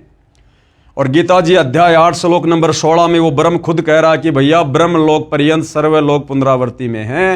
यानी ब्रह्मलोक में गया हुआ साधक भी वापस जन्म मरण में है, मुक्ति नहीं है। इस आत्मा का ओम के जप के साथ ध्यान करो। तो देवी दुर्गा अपने से ऊपर ओम नाम की साधना करने को कह रही है, जो कि ब्रह्म साधना है। इससे अज्ञानमय अंधकार से सर्वदा परे और संसार समुद्र से उस पार जो ब्रह्म है उसको पा जाओगे, तुम्हारा कल्याण हो। वह यह सबका आत्मा ब्रह्म ब्रह्मलोक रूप दिव्य आकाश में रहता है। कहाँ रहता है? ब्रह्मलोक रूप दिव्य आकाश में। गीता अध्याय 18 श्लोक 62 में गीता ज्ञान दाता यानी ब्रह्म ने कहा है। अब देवी दुर्गा ने टोपी किसके ऊपर पहना दी? ब्रह्म के ऊपर, कि भैया मेरी भक्ति से भी कुछ नहीं मिलेगा, उस ब्रह्म की भक्ति करो। अब वो ब्रह्म क्या कह रहा है गीता जी का ज्ञान देते समय अर्जुन को अध्याय 18 श्लोक नंबर 62 में कि भैया मेरी भक्ति से भी कुछ नहीं होगा, मेरी भक्ति से भी जन्म मरण का रोग समाप्त नहीं होगा, गधे कुत्ते सुअर बनने से नहीं बच सकते, नरक में जाने से नहीं बच सकते। अब वो ब्रह्म अपने से अन्य भगवान की भक्ति करने के लिए कह रहा है। गीता अध्याय 18 श्लोक 62 में गीता ज्ञान दाता यानी ब्रह्म ने कहा है कि परम शांति प्राप्त करनी है, अर्थात जन्म मरण से छुटकारा चाहता है तथा सनातन परम धाम को प्राप्त करना चाहता है। सनातन परम धाम यानी जहां जाने के बाद भगत वापस लौटकर काल के लोक में नहीं आता, जन्म मरण में नहीं आता। सनातन परम धाम यानी सतलोक। तो उस परमेश्वर की शरण में जा जिसको गीता अध्याय 8 श्लोक 3 में परम अक्षर ब्रह्म कहा है। अब बताओ, अध्याय 18 श्लोक 62 में गीता ज्ञान देने वाले ब्रह्म ने जिस ब्रह्म की भक्ति करने के लिए दुर्गा कह रही है, उस ब्रह्म ने कह दिया अर्जुन को कि भैया अगर तुझे सदा सदा के लिए जन्म मरण से छुटकारा पाना है तो उस परमेश्वर की शरण में जा जिसको उसी गीता ज्ञान दाता ने अध्याय 8 श्लोक नंबर 3 में परम अक्षर ब्रह्म कहा है, सत्य पुरुष कहा है, कबीर देव कहा है। तथा गीता अध्याय 8 श्लोक 8, 9, 10 में कहा है कि जो उस परम अक्षर ब्रह्म की भक्ति करता है उसी को प्राप्त होता है। यानी अपने से अन्य उस परम अक्षर ब्रह्म की भक्ति करने के लिए ये ब्रह्म स्वयं कह रहा है। गीता अध्याय 15 श्लोक 4 में गीता ज्ञान दाता ने यानी इस ब्रह्म ने कहा है कि तत्व ज्ञान रूपी शस्त्र से अज्ञान को काटकर उसके पश्चात परमेश्वर के उस परम पद की खोज करनी चाहिए जहां जाने के पश्चात साधक लौटकर संसार में नहीं आते। जिसने संसार की रचना की है उसकी भक्ति कर, यानी गीता ज्ञान देने वाला ब्रह्म तो अपने से अन्य उस परम अक्षर ब्रह्म की भक्ति करने की सलाह दे रहा है। गीता बोलने वाला क्षर ब्रह्म यानी काल निरंजन है, वह परम अक्षर ब्रह्म की भक्ति करने को कह रहा है। क्लियर कर दिया गुरुदेव भगवान ने। विचार करें। अब पूज्य गुरुदेव भगवान क्या कह रहे हैं कि भाई विचार करो। श्री कृष्ण जी अर्थात श्री विष्णु जी श्री देवी दुर्गा को सबसे बड़ी बता रहे हैं। फिर श्री देवी दुर्गा ब्रह्म यानी क्षर पुरुष को समर्थ बता रही है, और फिर ये क्षर पुरुष यानी ब्रह्म किसको बड़ा बता रहा है? ये देवी दुर्गा उस ब्रह्म की भक्ति के लिए कह रही है, और जो ब्रह्म है यानी गीता ज्ञान देने वाला काल, वो अपने से समर्थ, सबकी उत्पत्ति करता, सबके धारण पोषण करता पुरुषोत्तम अविनाशी परमेश्वर की भक्ति करने को कह रहा है। और भाइयों और बहनों, उस अविनाशी परमेश्वर की भक्ति, परम अक्षर ब्रह्म की भक्ति वो कैसे मिलेगी? उसके लिए यही गीता का ज्ञान देने वाला ब्रह्म काल अध्याय 4 श्लोक नंबर 34 में कह रहा कि अर्जुन, उस तत्वदर्शी संत की शरण में जा, वो तुझे परम अक्षर ब्रह्म की भक्ति के विषय में तत्व ज्ञान बताएगा। और उस तत्वदर्शी संत के बताए अनुसार भक्ति साधना करने से भाई सदा सदा के लिए तेरा जन्म मरण से छुटकारा होगा, और तू उस सनातन परम धाम सतलोक में चला जाएगा, जहां जाने के बाद साधक वापस लौटकर संसार में फिर कभी नहीं आता है। तो भाइयों और बहनों, आज वही परम अक्षर ब्रह्म स्वयं तत्वदर्शी संत बनकर सतगुरु रामपाल जी के नाम से धरती पर प्रकट है। निसंदेह ये समस्त प्रमाण अपनी आंखों से देखकर आपको यकीन हो जाना चाहिए कि ऐसा निर्मल ज्ञान, ऐसा पाक साफ ज्ञान, ऐसा शुद्ध ज्ञान, ऐसा निर्णायक ज्ञान सतयुग से लेकर आज तक ना किसी ने दिया और ना आगे कोई दे पाएगा। तो पहचानने में भाई बहनों को देरी नहीं करनी चाहिए कि सतगुरु रामपाल जी क्या परम शक्ति है, और यदि इनकी शरण में आकर सत्य साधना नहीं की तो युगों युगों फिर इस काल ब्रह्म के जाल में फंसे रहेंगे, और इसी प्रकार से गधे कुत्ते सुअर के शरीर भोगते रहेंगे, नरक में कष्ट उठाते रहेंगे। इससे सिद्ध हुआ कि हिंदू गुरु साहिबानों को अपने सदग्रंथों का ही ज्ञान नहीं है। जिस अध्यापक को अपने पाठ्यक्रम की पुस्तकों का ही ज्ञान नहीं है तो वह विद्यार्थियों का भविष्य खराब कर रहा है। यानी हमारे धर्म गुरुओं को हिंदू धर्मशास्त्रों का ज्ञान नहीं है तो हिंदू समाज के आम जनों का भविष्य बर्बाद कर रहे हैं, उनसे बचना चाहिए। आगे क्या कह रहे हैं गुरुदेव? पेश है संक्षिप्त श्रीमद देवी भागवत के 7वें स्कंद के अध्याय 36 के पेज 573 और 574 की फोटोकॉपी। यानी हर चीज का गुरुदेव भगवान हमें प्रमाण दे रहे हैं। अब ये देवी दुर्गा और राजा हिमालय की बातचीत जो आपने अभी मौखिक रूप से पढ़ी देखी, अब गुरुदेव भगवान इस देवी भागवत पुराण से दिखा रहे हैं। देवी के द्वारा हिमालय को ज्ञानोपदेश, ब्रह्म स्वरूप का वर्णन, यानी अपने से ऊपर उस ब्रह्म साधना के लिए देवी क्या कह रही है। श्री देवी जी कहने लगी, पर्वतराज इस प्रकार योग युक्त होकर मुझ ब्रह्म स्वरूपा देवी का ध्यान करें। ये ध्यान आसन पर भली भांति बैठकर अहेतु की भक्ति के साथ करना चाहिए। उस ब्रह्म का क्या स्वरूप है ये बतलाया जाता है। यानी पहले तो ये अपनी साधना बता रही है, फिर आगे कह रही है कि और सब बातों को छोड़ दे, यानी मेरी भक्ति साधना को भी छोड़ दे। और क्या कर? यह बतलाया जाता है जो प्रकाश स्वरूप सबके अत्यंत समीप में स्थित हृदय रूप गुहा में स्थित होने के कारण गुहाचर नाम से प्रसिद्ध और महान पद अर्थात परम प्राय है। जितने भी चेष्टा करने वाले, श्वास लेने वाले, आंखों को खोलने मूंदने वाले प्राणी हैं, सब उस ब्रह्म में ही समर्पित हैं, उसी में स्थित हैं। सत असत सब कुछ वही है, वही सबके द्वारा वर्ण करने योग्य सर्वोत्कृष्ट है, यानी उसी की पूजा करनी चाहिए। वह समस्त प्रजा के ज्ञान से परे है, अर्थात किसी की बुद्धि में आने वाला नहीं है। ये तुम जानो जो परम प्रकाश रूप है, जो सूक्ष्म से भी अत्यंत सूक्ष्म है, जिसमें संपूर्ण लोक और उन लोकों में निवास करने वाले प्राणी स्थित हैं। पढ़ते जाइए। 7वां स्कंद है संक्षिप्त देवी भागवत। ये अक्षर ब्रह्म है, वही सबके प्राण है, वही सबकी वाणी है और वही सबके मन है। वह यह परम सत्य और अमृत अविनाशी तत्व है। सौम्य उस वेदने योग्य लक्ष्य का तुम वेदन करो, मन लगाकर उसमें तन्मय हो जाओ।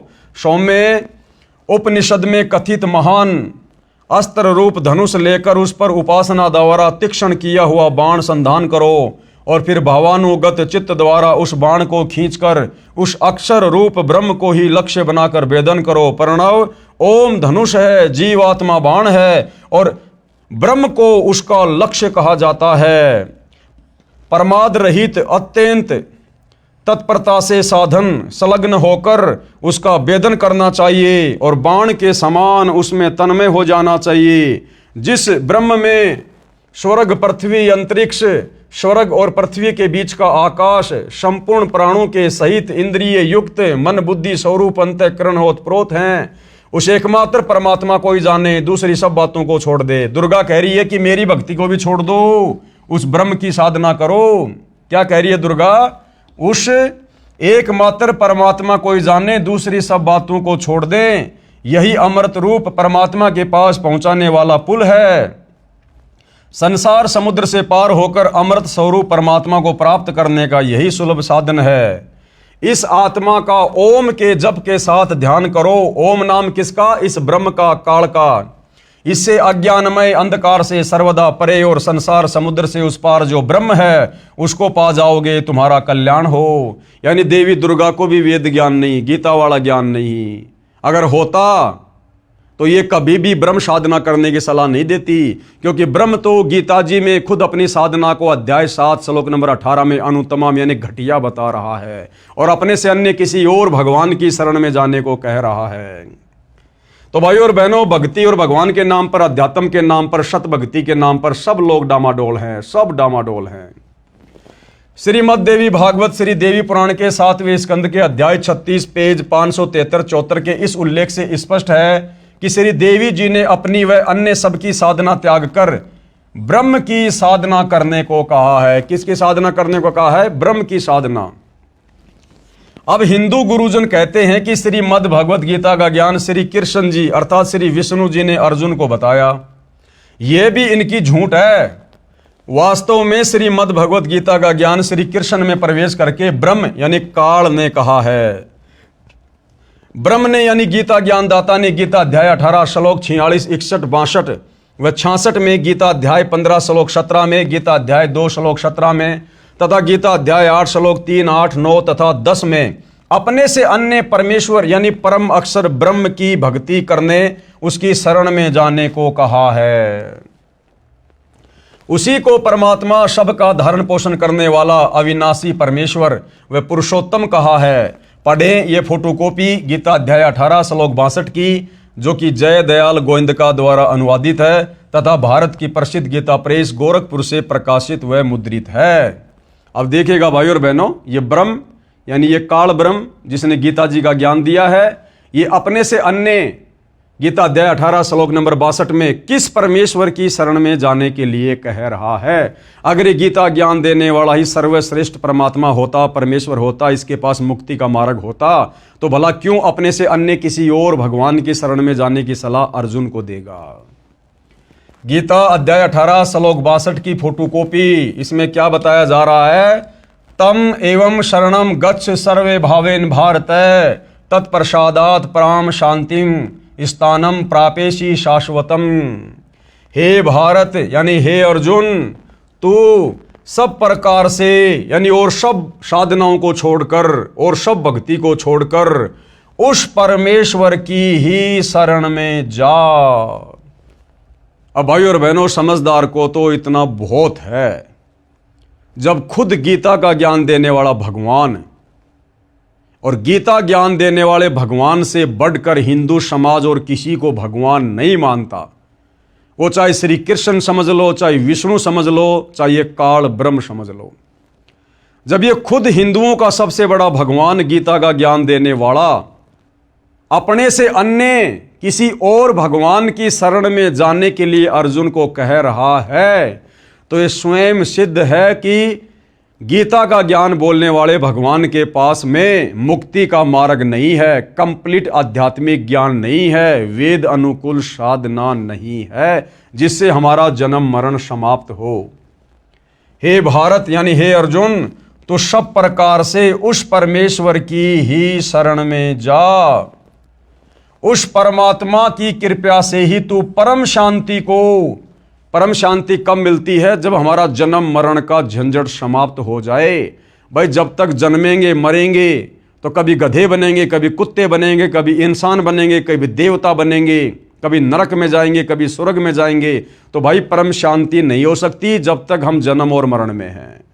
तो क्या कह रहा है कि उस परमात्मा की कृपा से ही तू परम शांति को तथा सनातन परम धाम को प्राप्त होगा। अगर इस काल का वो ब्रह्मलोक सनातन परम धाम होता तो यहां पर उस परमात्मा के परम धाम में जाने की सलाह नहीं देता। तो सनातन परम धाम का मतलब होता है जिस लोक का कभी भी विनाश नहीं होता है, कभी भी वहां प्रलय महाप्रलय नहीं होती है, और वहां के जीव कभी भी मरते नहीं हैं, विनाश नहीं होता है। इतना क्लियर कर दिया भाई और बहनों। लेखक यानी सतगुरु रामपाल जी क्या कह रहे हैं? क्या आप जानते हैं गीता अध्याय 7 श्लोक 29 में गीता ज्ञान देने वाले प्रभु ने कहा है कि जो साधक यानी भगत केवल जरा यानी वृद्ध अवस्था बुढ़ापे के दुख से तथा मरण यानी मौत के दुख से छूटने के लिए ही प्रयत्नशील हैं, यानी साधना करते हैं, भक्ति करते हैं, वे तत्ब्रह्म यानी उस ब्रह्म यानी गीता अध्याय 18 श्लोक 62 में बताए परमेश्वर को तथा संपूर्ण अध्यात्म ज्ञान यानी तत्व ज्ञान को तथा संपूर्ण कर्मों को जानते हैं, यानी एक लेवा एक देवा दूतम वाली कथा जानते हैं। उत्तर हिंदू पक्ष नहीं। हिंदू भाई कहते हैं भाई हम तो नहीं जानते वो कौन परमात्मा है, क्या परमात्मा है जिसके विषय में गीता का ज्ञान देने वाला अध्याय 18 श्लोक नंबर 62 में कह रहा है। प्रश्न 19 हिंदू पक्ष की तरफ से, क्या आप जानते कि तत्ब्रह्म कौन है? प्रमाण गीता व पुराणों से बताओ। अब हिंदू पक्ष कह रहा है संत रामपाल जी से कि आप जानते हैं क्या वो तत्ब्रह्म कौन है और कहां बोली है ये बातें? गीता ज्ञान देने वाला भगवान कहां कह रहा है? तो गुरुदेव भगवान अब आपको गीता जी से ही प्रमाण दिखा रहे हैं। उत्तर लेखक यानी सतगुरु रामपाल जी ने कहा, हां सुनो मैं जानता हूं। गीता अध्याय 8 श्लोक 1 में अर्जुन ने गीता ज्ञान देने वाले इस काल ब्रह्म से प्रश्न किया, किम तत्ब्रह्म, कि वह तत्ब्रह्म क्या है, यानी तेरे से अन्य वो परमात्मा कौन है, क्या है, जिसके विषय में आपने यानी गीता ज्ञान देने वाले ने गीता अध्याय 7 श्लोक 29 में कहा है। इसका उत्तर गीता ज्ञान बताने वाले प्रभु यानी काल ब्रह्म ने आपके अनुसार श्री कृष्ण जी ने गीता अध्याय 8 श्लोक नंबर 3 में जवाब दिया है और कहा है वह परम अक्षर ब्रह्म है।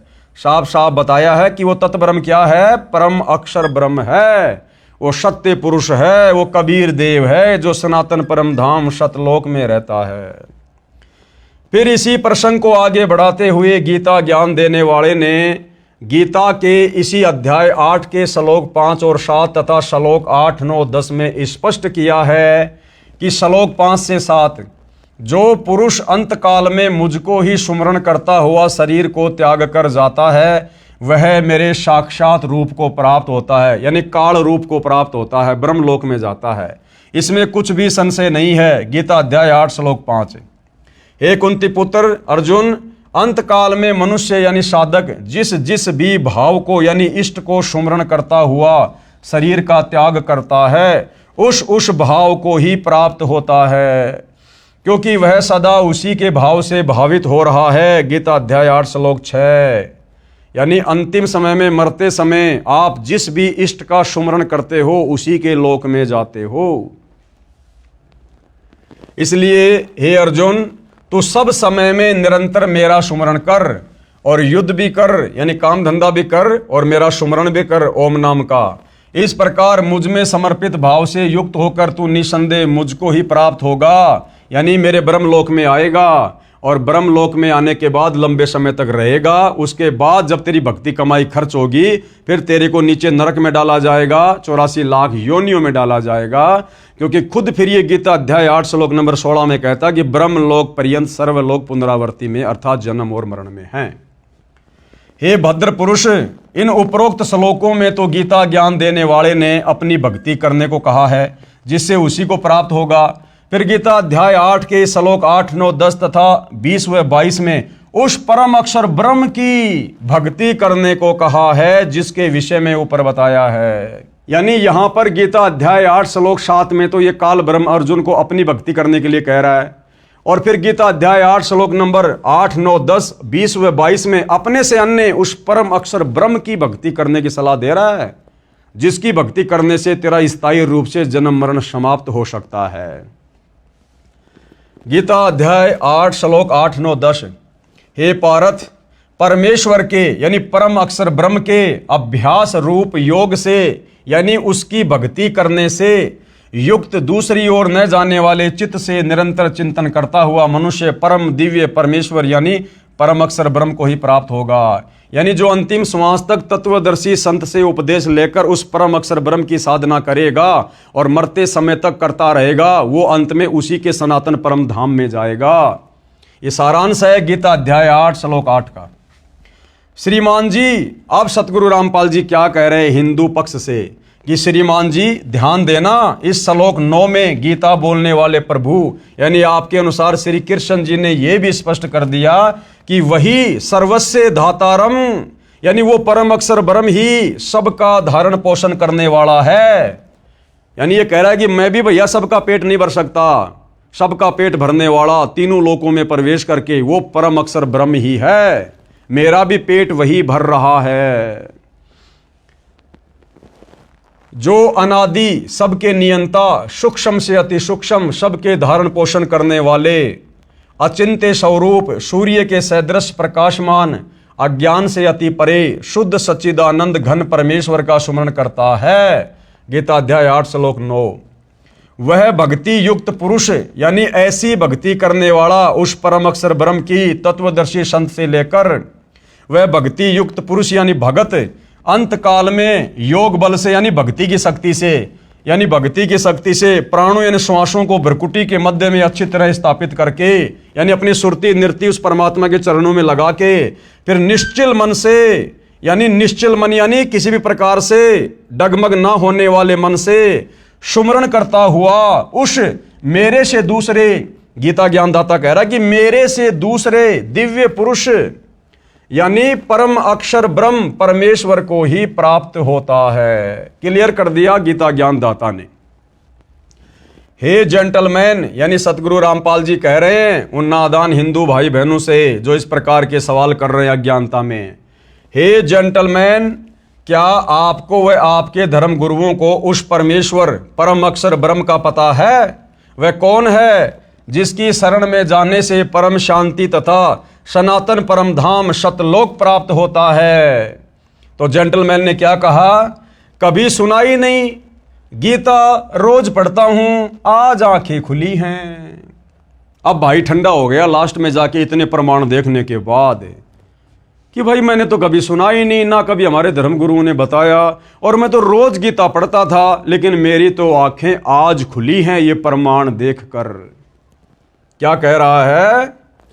जेंटलमैन ने कहा कभी सुना ही नहीं, गीता नित्य पढ़ता हूं, आज आंखें खुली हैं।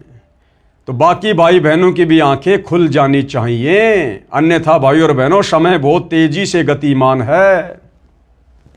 पढ़ें उपरोक्त गीता के सर्व श्लोकों की फोटोकॉपी, जिसके अनुवादक श्री जय दयाल गोविंदका जी हैं तथा प्रकाशक व मुद्रक गीता प्रेस गोरखपुर है। इसी पुस्तक के पेज 20 व 23 पर गीता बोलने वाला नाशवान है, गीता का ज्ञान देने वाला ये ब्रह्मा विष्णु महेश का पिता, दुर्गा का पति, ये काल ब्रह्म जिसको क्षर ब्रह्म भी कहते हैं, क्षर पुरुष भी कहते हैं, ज्योति निरंजन भी कहते हैं, ये किस ब्रह्मांड का स्वामी है, ये भी नाशवान है, जन्म और मृत्यु होती है इसकी, सब कुछ गीता जी में लिखा हुआ है कंप्लीट। आप जी देखते जाइए। गीता बोलने वाला नाशवान है और परम अक्षर ब्रह्म यानी जिसके विषय में गीता ज्ञानदाता बार बार कहता कि उसकी शरण में जा, उसकी शरण में जा, वह परम अक्षर ब्रह्म अविनाशी है जिसका नाम कबीर है।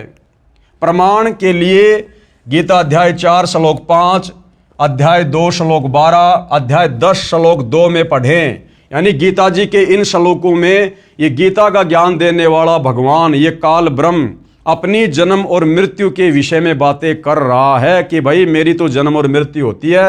कौन कौन से श्लोकों में?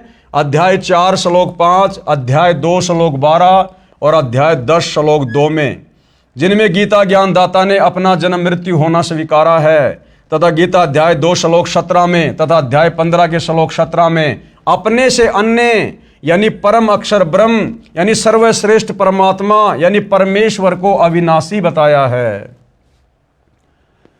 गीता अध्याय 18 श्लोक 62 में उसी की शरण में जाने को गीता बोलने वाले आपके अनुसार श्री विष्णु जी ने कहा है।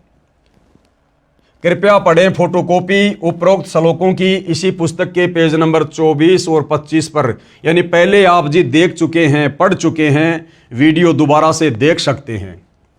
भ्रम निवारण गीता अध्याय 15 श्लोक 18 में गीता ज्ञानदाता ने बताया है कि मैं लोकवेद यानी दंत कथा के आधार से पुरुषोत्तम प्रसिद्ध हूं, क्योंकि मैं अपने अंतर्गत सब प्राणियों से उत्तम हूं। गीता अध्याय 15 श्लोक नंबर 18 में ये अपने आप को पुरुषोत्तम कहता है। तो बहुत सारे लोगों को शंका हो जाती है कि जी ये जो गीता बोलने वाला भगवान है जिसको आप काल ब्रह्म कह रहे हैं, ये तो गीता अध्याय 18 श्लोक नंबर 15 में अपने आप को पुरुषोत्तम कह रहा है कि मैं तो पुरुषों में सबसे उत्तम हूं, यानी भगवानों में सबसे सर्वश्रेष्ठ हूं।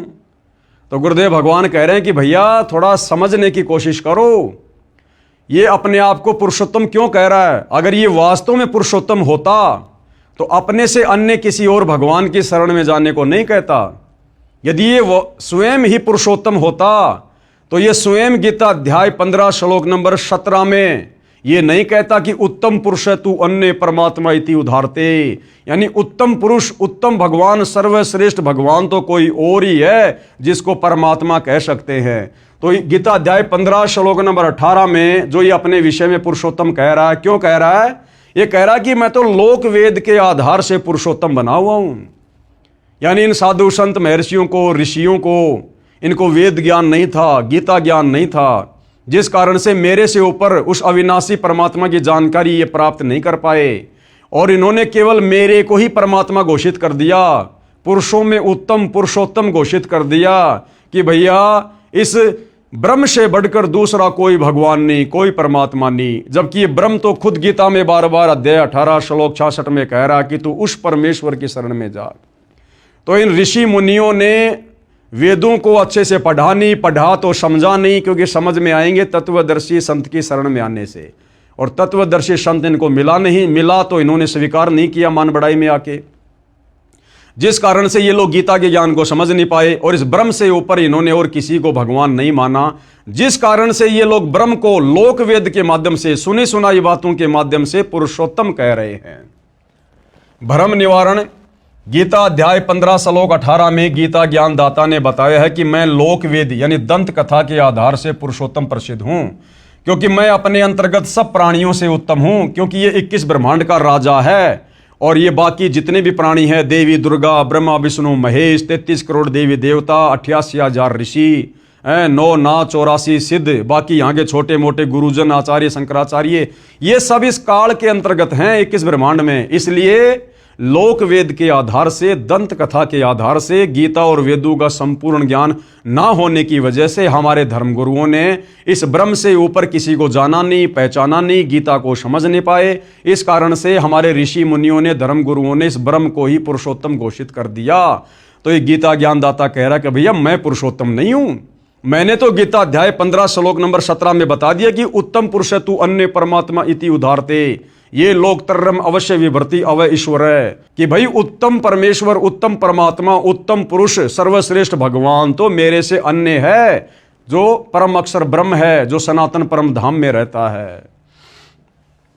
विचार करो, गीता ज्ञानदाता ने गीता अध्याय 8 श्लोक 3 में परम अक्षर ब्रह्म अपने से अन्य बताया है, श्लोक 5 और 7 में अपनी भक्ति करने को कहा है, तथा गीता अध्याय 8 के श्लोक 8, 9, 10, 20 व 22 में अपने से अन्य परम अक्षर ब्रह्म, उस पुरुषोत्तम की यानी परम अक्षर पुरुष, सच्चिदानंद घन ब्रह्म यानी दिव्य परम पुरुष परमेश्वर की भक्ति करने को कहा है। फिर भला ये अपने आप को पुरुषोत्तम कैसे कहेगा? पुरुषोत्तम तो इसको हमारे ज्ञानहीन धर्म गुरुओं ने मान रखा है। गीता अध्याय 8 श्लोक 9 में भी उसी को सबका धारण पोषण करने वाला बताया है। इसी प्रकार गीता अध्याय 15 श्लोक 17 में अपने से अन्य परम अक्षर पुरुष को पुरुषोत्तम कहा है। उसी को सबका धारण पोषण करने वाला अविनाशी कहा है। फिर गीता अध्याय 15 श्लोक 18 में अपनी स्थिति बताई है कि मैं तो लोकवेद यानी सुनी सुनाई बातों दंत कथाओं के आधार से पुरुषोत्तम प्रसिद्ध हूं।